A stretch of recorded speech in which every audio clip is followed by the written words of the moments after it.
Okay, well, thank you all for coming, and to my great colleagues, great Judiciary Committee members, Durbin and Whitehouse and Hirono. So, we all know that Donald Trump sees himself as a king more than a president. Trump is not a king. The Republican so-called Big Beautiful Bill will effectively place a crown on Donald Trump's head. Buried deep in the Republican bill is a really nasty provision that would strip federal judges of one of their most critical powers, the ability to force their own rulings. In other words, Republicans want to codify into law Donald Trump's attacks on our judicial system. They want to gut our federal courts until they're utterly powerless. They want to buck the Constitution and bulldoze the rule of law. This is dangerous, it's reckless, it's un-American. And it isn't just a policy difference. This is an assault on the rule of law, an assault on the independence of the judiciary, and on the very checks and balances that have defined this country since its inception.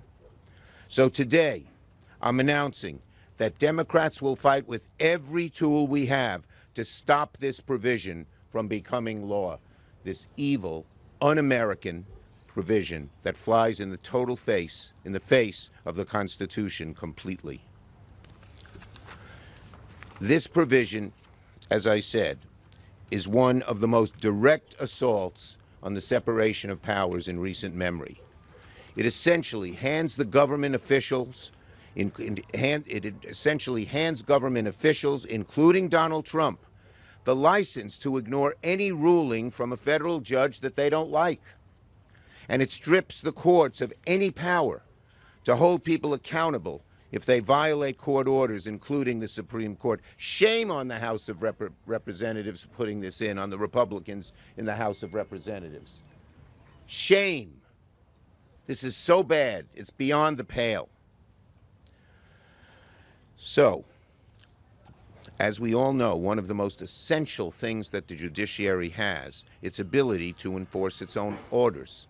That's the authority we've given the judiciary. And this proposal would effectively render judicial rulings meaningless. Just words on paper with no power to hold anyone accountable. Let's call it for what it is. It's the get out of jail free card for Donald Trump. This is the get out of jail free card for Donald Trump. Now, let's see here. This is also a death sentence for judicial independence in America. It's not democracy, it's authoritarianism. It's a move ripped right straight from a playbook of a dictator. And we all know Donald Trump is a would-be dictator. So you have to ask yourself, why now? Why is he doing it now? Well, Donald Trump's losing in court over and over and over again. Our analysis showed that just in the last month, the Trump administration lost a whopping 97% of rulings in federal district courts. And this came from judges across the political spectrum. Many of them were Trump appointees or Bush appointees, including judges that Donald Trump appointed have ruled against him. It drives him crazy that the judges he appointed are actually following the law instead of following his whim, his wish, his desire to be a dictator. So, rather than respect these rulings, as any president before would have done, Trump and his allies want to rewrite the rules to make himself untouchable. And so, congressional Republicans, sadly, in a great tragic day for democracy, are trying to bend their knees and bend the Constitution and bail Donald Trump out by letting him ignore the courts and all these court rulings that have been against him. And listen to this one. One House Republican even admitted at a town hall meeting in his district that he didn't know this provision was in the bill when he voted for it. What about all the other Republicans who voted for it? Republicans in Congress have been happy to roll over and hand the keys of the House and Senate to Donald Trump and unelected billionaires like Elon Musk. And they're allowing them to run this country into the ground. They're allowing the whole sinew, the whole fabric of what America is all about to be ripped apart and upended in a way we have never, ever seen before. The Republicans in the House were so eager to rubber stamp Donald Trump's monstrosity of a bill that they didn't even read all of it. Or worse, some of them read it and then didn't care. Because protecting Trump matters more to them than protecting our democracy, than protecting the rule of law, than protecting the Constitution. Because whether it's Trump or Musk or any other corrupt official, Republicans are trying to create a world in which powerful people face no consequences, no matter what they do. That's not democracy. That's oligarchy. No one, not Donald Trump, not Elon Musk, not any crooked politician or billionaire, is above the law. And if Republicans think they can pull a fast one on the American people by slipping this provision into their bill, they've got another thing coming. So we Democrats are here to sound the alarm. We're united. We'll fight like hell using every tool in our toolbox to stop this provision from becoming law. Next is Senator Durbin. Let me just take all my papers here. Richard. Take the list of people speaking. Yeah, I got it. Leave that. Yep, I'll leave it. Thanks, Chuck Schumer. I want to say a kind word about my colleagues from the Senate Judiciary Committee, Sheldon Whitehouse and Mazie Hirono. Something interesting has happened in that committee in recent times. I've been on the committee long enough to have considered literally hundreds, if not thousands, of nominees, and I kind of know the line of questioning that'll be asked of each of the nominee candidates. That's changed. It changed this year. The questions that are being asked are more fundamental to the Constitution. Basic questions like, do you believe the executive is bound by court orders? I wouldn't have thought to ask that in previous years, but I had to ask it this year because the question is whether or not, given a court order, Donald Trump or his administration will feel bound to follow it as a rule of law. The questions are asked and the answers are all over the park. The uncertainty of these nominees as to what the president would do when pushed to the limit, where the court is saying to him, you have to stop doing this, or you have to start doing this, or you'll be found in contempt. Donald Trump doesn't like to lose. We know that. He said it over and over again. And he's been losing one court case after another because of his outrageous executive orders. 97%, according to Chuck Schumer, and I don't doubt it, have found against him in the courts in what he's been trying to do. And when he loses, what does he say about the judges? Lunatics, communists. These people hate America. Even the judges that he appointed, for goodness sakes. He's turned on Leonard Leo, his patron for so many years, and called him a sleazebag. You can't keep up with this president when it comes to hurling these invectives. But there's one thing that they did, and they didn't want to make as public a show of it, and that's the provision we're talking about today. In a 1,000-page bill on the budget, they put in a provision to try to make sure that in many cases, Donald Trump can't lose. How do they do this?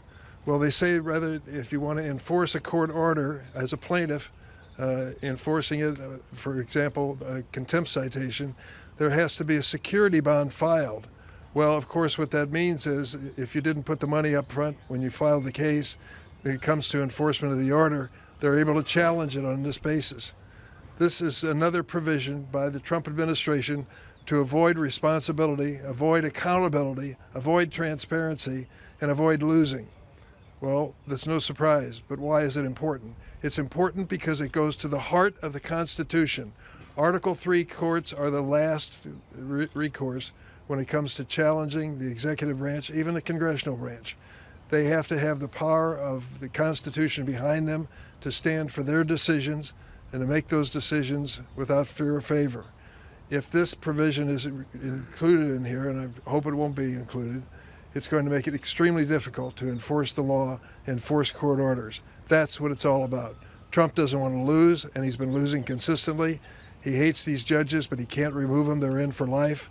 And now he's decided to change the procedures of the court so that he can't be forced to enforce court orders. That is unacceptable, and it goes to the heart of our constitutional democracy. It's now my pleasure to introduce Judge Gertner. Yes. Nancy Gertner. She's a retired federal district judge and board member of the Democracy Defenders Fund. Welcome. Thank you. Thank you. Thank you for coming. I'll come back here. I want to say the sign's not blowing away. right, so I can right. Come back here. Unaccustomed as I am to speaking, which of course is not remotely true. I was a federal judge for 17 years. I was a judge at a very different time. I enforced a $100,000 damage award against the FBI. I ruled in favor of plaintiffs, and I ruled against the government, or I ruled in favor of the government. It depended on the case, and it depended on the context.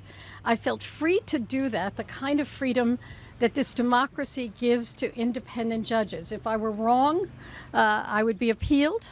If I were even wronger, if there's such a word, I would be appealed to the Supreme Court. That's the system. Why is Trump proposing, why are the House Republicans proposing this bill now? It's not because the courts are not doing their job. It's not because of the comments about a nationwide injunction. This has nothing to do with nationwide injunctions. As has been discussed, this has everything to do with the stage that numbers of the cases against Trump are at.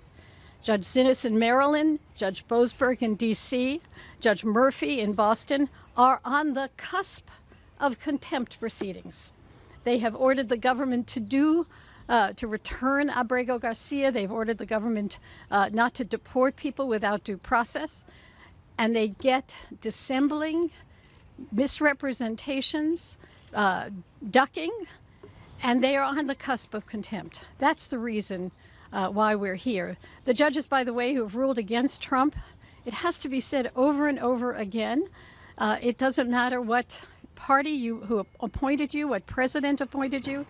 What Trump has been doing is so far from legal.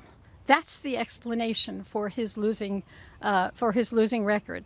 So this comes at a time when numbers of cases, as I said, are on the cusp of contempt. The contempt power, as the Supreme Court said in 1924, is really essential to the judicial power. If all a judge could do was say, well, this is wrong, thank you very much, and that's it, essentially the third branch would be without any power. The third branch would be an empty branch. The power of contempt is central to that and is exercised very carefully. This provision, first of all, would require that plaintiffs who are seeking injunctions post a bond, require it.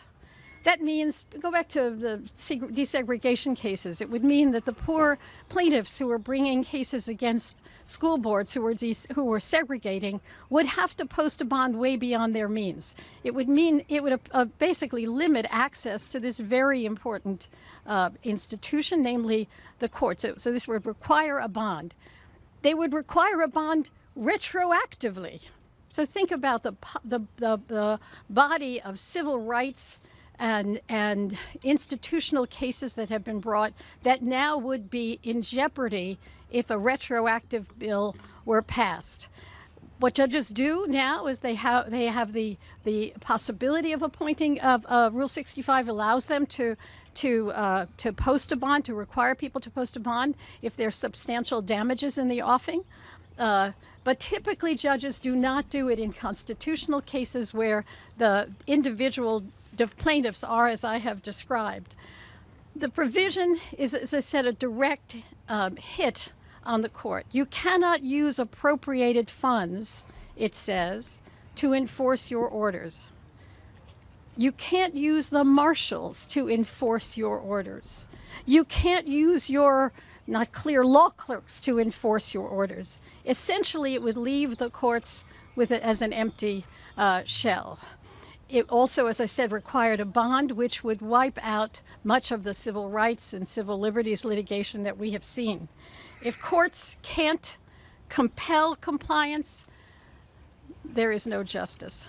There's a famous story about how, if courts have enforced it, courts have come up with this ruling, let them enforce it. They don't have an army. They don't have the means of going out and enforcing it directly. The contempt power is that means. And what this provision would do would be to try to gut it. I've watched my colleagues, as they say, go up to the moment of contempt with great care, trying to get the government to do what the law requires, what the rules that have been appealed and have been supported. And so now we're at a moment where the contempt power is critical. Small wonder that it is being attacked. I think that if this bill is not defeated, this branch will have been transformed, and that would be a tragedy. Thank you, Judge. The head of our ranking member of our court subcommittee and a great leader on this issue, Sheldon Whitehouse. Thank you, Chuck. It's a great honor to follow Judge Gertner to this podium. My message is that this provision in the reconciliation bill has to be understood in the context of a campaign, an orchestrated and coordinated campaign of threats and intimidation against the federal judiciary. This is just one thread of that campaign. If you look at what congressional Republicans are up to, it's not just this bill. It's wanted posters outside their offices with judges' names and faces. It's articles of impeachment filed against judges for decisions they disagree with. It's a hearing called District Judges versus Trump, designed to whip up anti-judiciary animus. It's a bill calling federal judges judicial insurrectionists. And it's echoed over at the White House by Trump's commentary. Trump's attacks include calling judges USA hating, calling them monsters, calling them communists, calling them radical left lunatics who could, quoting him again, very well lead to the destruction of our country. And then for good measure, his White House throws in an official statement calling judges leftist, crazy, unconstitutional people. The third wing of this attack on the judges comes through MAGA, through Elon Musk, and through Laura Loomer and the X platform, which posts information about judges, posts information about their families. They seem to particularly like to post judges' daughters in order to create attacks on those individual judges. Musk has called them corrupt. He's called them radical. He's called them evil. At the moment, one of the tricks of this campaign of threat and intimidation is to send two judges and to their families unsolicited pizza deliveries, often in the name of the murdered son of a federal judge, saying to them, we know where you live, this is about intimidating you, and we are capable of violence. X has curated over years a horde of what I call flying monkeys. Disordered people who, when provoked and triggered by Musk, by Loomer, by X, will do the job of delivering vile and violent threats against the target.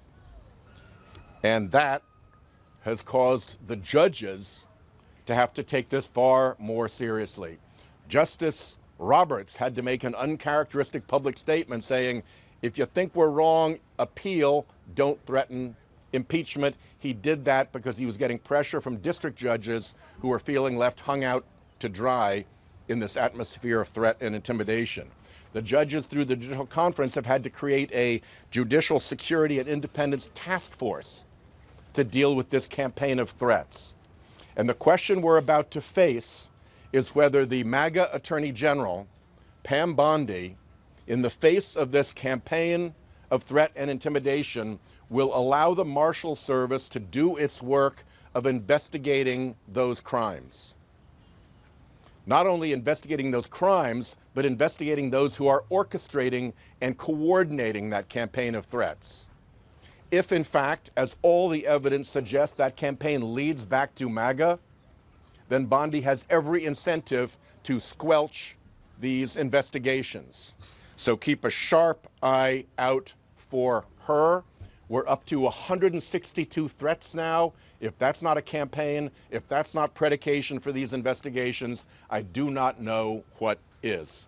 Thank you. And now we have Mr. Zamor, Mike Zamor from the ACLU. Hi, everyone. Thank you, Senator. I'm Mike Zamor from the American Civil Liberties Union. For over 100 years, our organization has stood against presidents of both parties to defend the constitutional rights of everyone in this country. And that's because the freedom that all of us count on depends on the government being bound by the law. But now the majority in the House, as we've heard, has snuck a provision in this bill that they quite literally pulled together in the middle of the night that includes, as Senator Schumer said, a get-out-of-jail-free card in some cases to allow the government to ignore court's orders that are intended to stop them from violating the laws and our constitutional rights. One of the very first actions that President Trump took on January 20th after being sworn in was to sign an executive order purporting to edit out of the 14th Amendment birthright citizenship. Within hours, we were in court and won an injunction ensuring that our newest citizens would not have their constitutional rights stripped from them as their very first experience in this life. But the get out of jail free card in this bill would mean that unless plaintiffs have enough money to post a bond, Trump and his cronies could blatantly ignore that injunction and deport newborn babies out of this country. Babies who are U.S. citizens under the words of our Constitution. And they would face no consequences. So maybe the billionaires who infest this administration don't get it, but our constitutional rights do not come with a price tag. Trump and his allies may well be frustrated that we keep beating them in court, as do so many others, but they should think really carefully about this step. Because conservatives were all for courts clipping the wings of administrations and overzealous federal government in other circumstances, say to limit COVID vaccine mandates and other things. The ACLU has sued the Trump administration dozens of times already this year, but we've also sued the Biden administration. We sued the Obama administration. We sued the Clinton administration. We have sued every single administration because governments need to be bound by the law regardless of what party the president is in. This is not a Democrat issue. It's not a Republican issue. This is a democracy issue, as Senator Schumer said.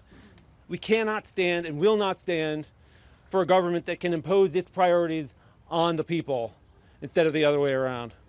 Senate needs to kill off this provision and ensure that the four words carved over the edifice on that building right across the street, the Supreme Court, maintain their meaning. Equal justice under law. Thank you. Thank you. And now another great member of the Judiciary Committee, Senator Hirono.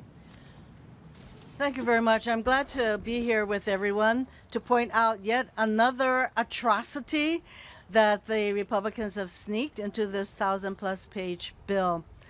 The fact is we have a president who does not believe that the rule of law applies to him. He is governing by executive order. Most of them, I would say, are illegal, leading to over 200 lawsuits filed to stop his illegality. The only thing that's standing between him and his illegality are the courts. Thank goodness.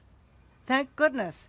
And judges who were appointed by Republicans and Democrats alike have put the question to this administration. You know, judges like things like evidence, facts. They're not just going to roll over and give the president whatever he wants. So, of course, there are dozens and dozens of findings and orders that stymie this president and stop him from continuing his illegality. And, of course, the president doesn't like it. So what do his minions do in the House? They insert a provision that will make it that much harder for these injunctions and other court orders to be enforced. What is the point of holding this administration or this regime accountable if you can't enforce those orders, which is exactly what this provision is meant to do? We can't let them get away with it. We can't let the Republicans get away with it. In their continuing desire to get patted on the head by this president, they will insert a provision that has absolutely nothing to do with the budget.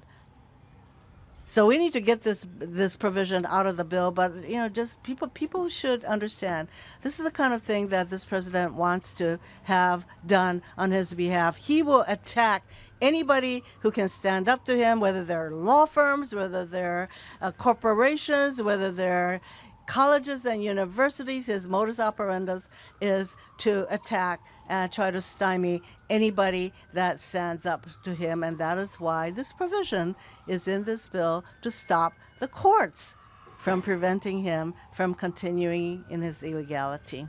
Glad to be here with all of you. Thank you, Senator Hirono. Questions on this subject? Yes. Obviously don't agree with the president on this bill, but there was some unique bipartisanship this week with Senator Warren and President Trump. They want to scrap the debt limit. I know you've had discussions with him in the past about potentially doing that. Would you help Republicans do that if President wanted to? I'm not going to gauge in hypotheticals. Yes. Suzanne with Bloomberg Law. Thanks for doing this. You mentioned wanting to, use every tool that you guys have at your disposal to block this. Could you elaborate a little bit more on? Yeah, let me just say, let me be clear. If the Senate Republicans go along and include this toxic provision, Senate Democrats will fight to knock it out in the Byrd process. Our message to Republicans is, bring it on. We're going to use every tool in our toolbox to stop it. Okay. Last one. Leader, is there any concern on your part in the Byrd process? I mean, Thune has shown that he's willing to sort of overrule the parliamentarian on some things. Are you concerned that if there's a ruling that the other side won't go along with that ruling in the Senate? We believe that they ought to abide by the parliamentarian as has been done by Democratic and Republican leaders for decades. Thank you, everybody.